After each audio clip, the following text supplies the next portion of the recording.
you all very much, Sheikh Abudur, Your Excellency Al-Marri. Thank you all for having me. I will say, first of all, here I'm Muhammad Gawdat, not Mo Gawdat. And then I would say I have never been, I speak all the time, I've never been into an event with so much inspiration and motivation so early on, honestly. Like I'm already like, okay, this is a good day already. And I'll have to say, it's always this way in this beautiful nation.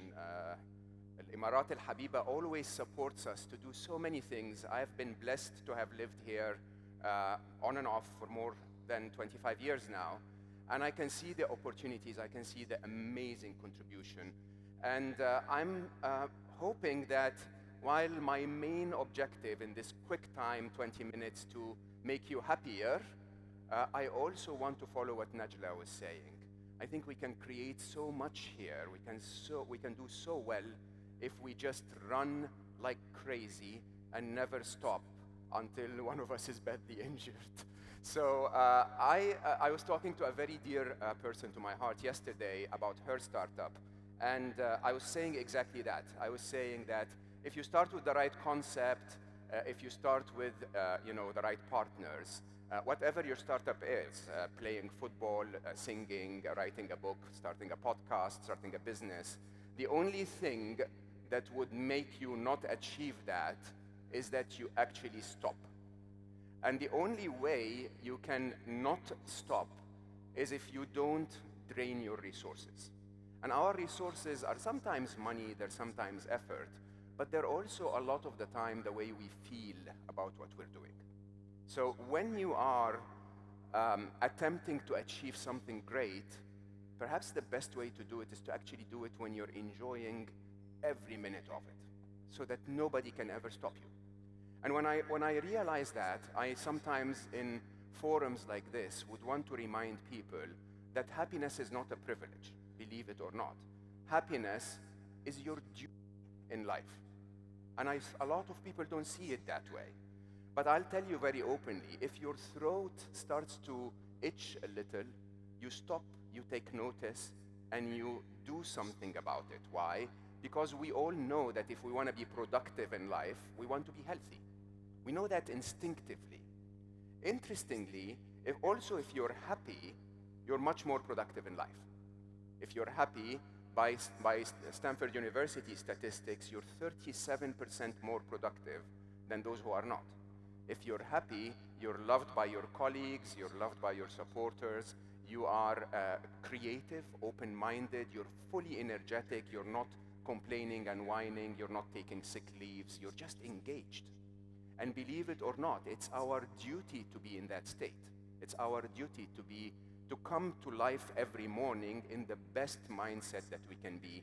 And believe it or not, if I was ever successful at my career being Chief Business Officer of Google X, it was because of that. It was because I managed to find ways to make myself fully enjoy everything that I do. Now, is that even possible? Is happiness that easy? I say yes. My work is entirely around the algorithmic side of happiness. And the algorithmic side of happiness is real. Like everything else in our life, like fitness. If I can tell you easily, if you eat healthy and work out 3 to 4 times a week, you'll be fit, right? Knowing that doesn't make you fit. Just telling you this doesn't show the six-pack on any of you, right? The reality is that there are things you need to do to get to that state of fitness. Similarly, there are things you need to do to get to that state of happiness. As a matter of fact, the most interesting part of this is there are things you need to stop doing to get to that state of happiness. Let me explain why. Happiness has been one of the biggest lies of the advertising industry. With all due respect to every advertiser in the world, I don't know the last time that a can of Coke made me dance and feel happy, right? Or a fancy car made me happy for more than an hour or two, right? Or a big vacation somewhere that kept me happy after the vacation. But that's what is told to us. What is told to us is that happiness is out there somewhere, packaged in a product, okay? And if we go strive and get that product, we will get happiness in our life. Now, this contradicts two of my biggest assumptions on happiness. First one is that we are born happy. As a matter of fact, happiness is never outside you. So if you don't believe me, you may need to do a bit of research. I would recommend 4 minutes on YouTube to watch YouTube videos of little kids. And when you watch little kids, every single one of them, when they are born, early in their life, if they are fed and safe and given their basic needs for survival, they don't ask for a fancy car, they don't ask for a vacation, they don't want an Xbox, they don't want anyone to like their posts on Instagram. All they want is that basic needs are met, and they lie on their back and they play with their toes and they giggle. Right? This is our nature, our default setting as humans when we're born, is that happiness is innate within us. It's the parasympathetic nervous system engaged. It's telling us everything is okay. Yet, because that is the default, we can go out of that state. And that's the most important assumption actually in my research, is that happiness is your baseline until something upsets it. You look at that child, if a diaper gets wet or the child gets hungry, what happens is that the child will cry. The child becomes unhappy because there is a reason to be unhappy. It's the opposite of what the world is telling us. The world is almost telling us that we're supposed to be unhappy unless there is a reason to be happy. Do you understand the difference? If you see it that way, suddenly everything changes, which is my biggest third assumption on the topic, which is happiness then becomes algorithmic. It follows an equation. Let me try to explain that. If all we need to do is to stop being unhappy so that we can get back that innate default state of happiness within us, then maybe it pays for us to consider what triggers unhappiness, what triggers happiness and what triggers unhappiness. And I did a lot of research on the topic. As an engineer, if you had told me happiness is the absence of unhappiness, any normal human being would have created a list of the 20 things that are making him unhappy and just scratched them out one by one, which sounds like a very good idea, but that's not how engineers think. When I realized that my unhappiness at a young age in my life was the result of me, of things that I do or things that are in my life that are making me unhappy, I decided, maybe there is an equation that I can code within my computer, and that equation would actually find every possible scenario that will ever make me unhappy again, so I can scratch them all all out at once and go back to work. Crazy as that may sound, it turned out to work. And I can tell you openly, I'm the happiest person you'll ever meet. Okay? Very few things actually make me unhappy. Now let me explain why that is. If you look at any event in your life, anything that ever happened to you that made you happy, okay, and you plotted those along a chart, basically, I was happy when my daughter smiled. I was happy when I had a good cup of coffee. The coffee here is great, by the way. I was happy. I am happy when I learned something new, and so on. If you take all of those and plot them along charts and try to find a fitting line between them, you will find that one trend and only one trend is true. It doesn't matter how old you are, how much money you have, what car you're driving. Believe it or not, it doesn't matter. Even the things that you think will make you happy don't always make you happy. Let me give you an example. I feel happy when my daughter smiles. I love my daughter so much. And when she smiles, I feel happy. But one day, my daughter failed mathematics. And she came home smiling. And I felt very upset. Very upset. Rain makes you happy if it's you want to water your plants. It makes you very happy if it's your ex-boyfriend's wedding or something. It makes you very unhappy if it's your wedding. Do you understand? Rain in itself doesn't have a value, an inherent value of happiness in it. It's a comparison that happens inside your head that triggers happiness or unhappiness. You're happy when it rains and you want it to rain. If it rains and you didn't want it to rain, you feel unhappy. If you came here and there was music, which was wonderful, so talented, so beautiful, and you were in the mood to cheer up and be energized, you'll feel happy. If you didn't, if you actually wanted to slow down and be sluggish, that same music would make you unhappy. Do you realize that? It's not the event in your life that's making you happy. It's that comparison between the event and how you want the event to be, which happens in here. It doesn't happen out there in the real world.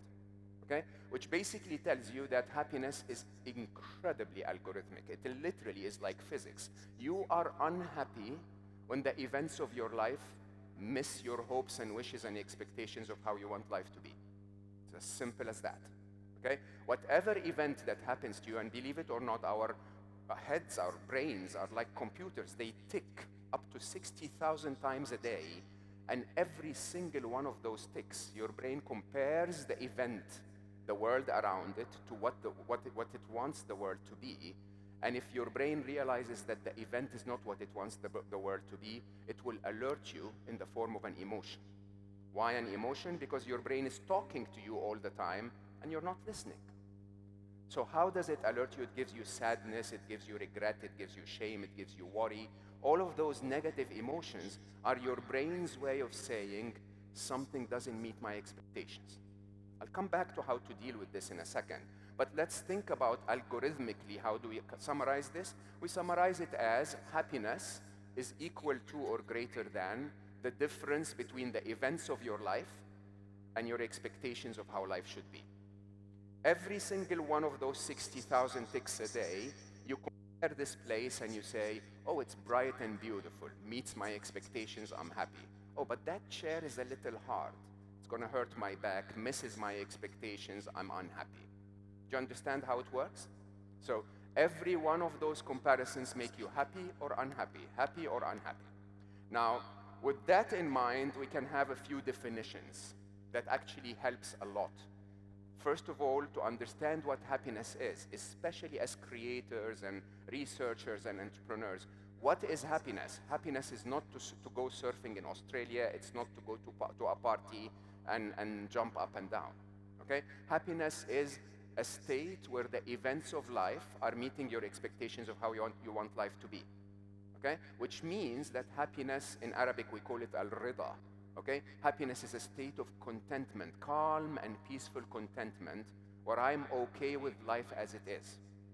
Doesn't actually matter what life is. Life can be difficult, like the life of an entrepreneur, right? But I'm okay with it. I look at it holistically and I say, I expected it to be difficult, I'm happy with that. Do you understand? So that feeling of calm and peaceful contentment, as I said, is the result of what's in your mind minus or what's happening out there minus what's in your mind. Now let's compare that to another interesting feeling that they sell to us in advertising, which is what I normally call the state of escape. It's a state where life is not easy and you're not okay with it, right? But somehow you're so stressed that at the end of the week you run to a party or you go do an activity. Whatever you do, you go to the gym, you run on the treadmill, whatever. Right? Those activities are normally sold to us as happiness, but they're not. They're fun, they're pleasure, they're activities that numb our brains long enough to stop us solving the happiness equation. So when you stop solving the happiness equation, your brain is not complaining, okay? It's telling you that anything is wrong, and so your default state as a child is happy. Nothing wrong with fun and pleasure, by the way. Okay? The only thing wrong with them is when we use them without solving our happiness issues. So if you're unhappy inside, and then you try to replace your happiness with fun, what ends up basically is you get dopamine in your body. That's an excitatory, it's a rewards hormone. Dopamine runs out too quickly. So you need another shot and another shot and another shot. So it doesn't actually make you permanently happy. The way to use fun is to actually find your calm and peace, find your rida, right? And then engage in fun activities to make your life even better, to enjoy life on top of your calm and peace. So let me jump into the important one. The important one is, believe it or not, I'm supposed to talk to you about happiness, but the important one is unhappiness. Because we said happiness is the absence of unhappiness. If I remove your reasons for unhappiness, what's left behind is happy, right? So what is unhappiness? Unhappiness, as per the definition of the happiness equation, is events missing expectations. Events minus expectations is equal to negative. Events missing expectations basically makes unhappiness and all of its derivatives, all of those negative emotions, a survival mechanism. Think about that for a second. It's a survival mechanism. It's your brain telling you, this is not safe for me. It's not safe for my career. It's not safe for my emotions. It's not safe for my social position. It's not safe for whatever. Okay? And basically that means that unhappiness can be treated like a survival mechanism. It basically can be treated like a fire alarm. When a fire alarm goes off in this building, what do? We get up, we leave, we check if there is a fire, and then we take action. Do you understand? And once you do that, the annoyance of the fire alarm goes away. You're no longer suffering from the fire alarm, and as a matter of fact, you're even doing good for yourself. You're saving yourself. But that's not what we do with unhappiness. Think about it, huh? Your boss or your partner says something hurtful on Friday. You wake up Saturday morning and the fire alarm is gone. The event is over. What do? You light a little lighter under the fire alarm. You remind yourself, okay? You say, remember that clip from 4 p.m. yesterday? Play that again and torture me, okay? Remind me what my partner said. Remind me what the boss said. Which is quite stupid, if you don't mind me saying, huh? Because the event is over.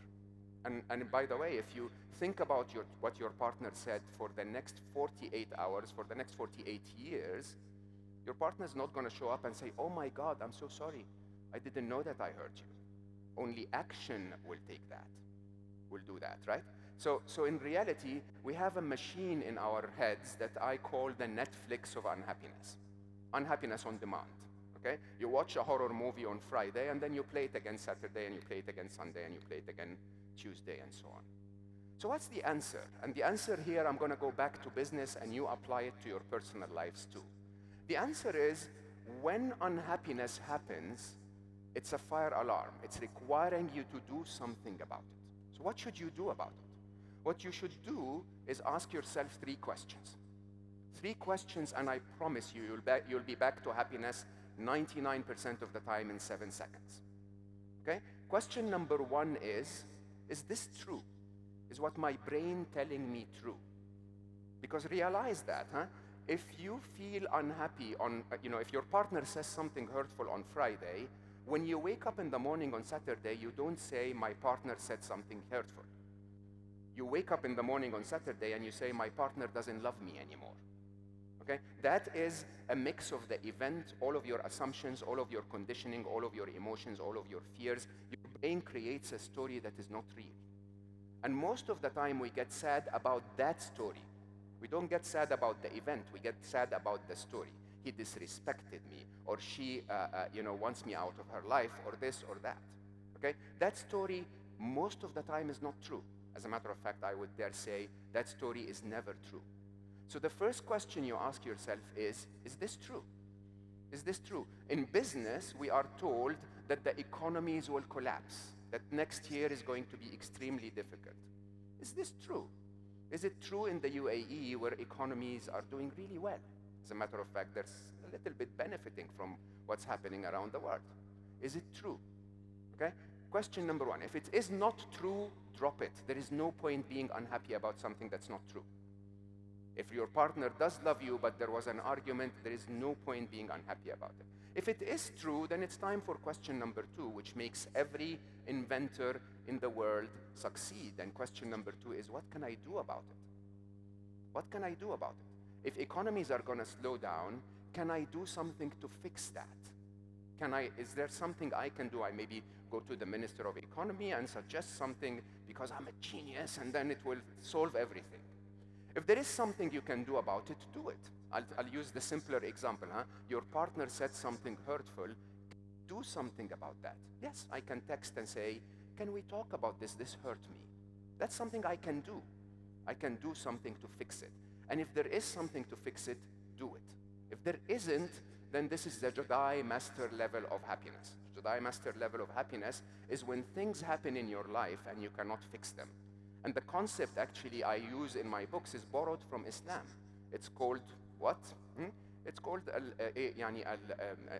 الإسلام نفسه is surrender, is to accept. I call it committed acceptance. Committed acceptance is what?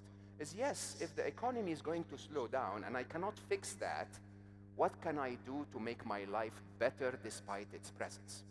What can I do to engage and understand, accept that this is happening, but do what I can to make things better for me and for those that I care about? If you go through those 3 questions frequently enough, most of the time, you will not only be happier, but you will also be more successful, and you will lose much less of the cycles of your energy wasted on things that actually don't deliver any progress for you or anyone around you. As innovators and as individuals, I ask you to please do that. Is it true? Can I do something to fix it? Or can I accept it and do something to be happy and make the world better despite its presence? With that, I thank you so much for hosting me. I thank you so much for listening, and I hope you'll always be happy.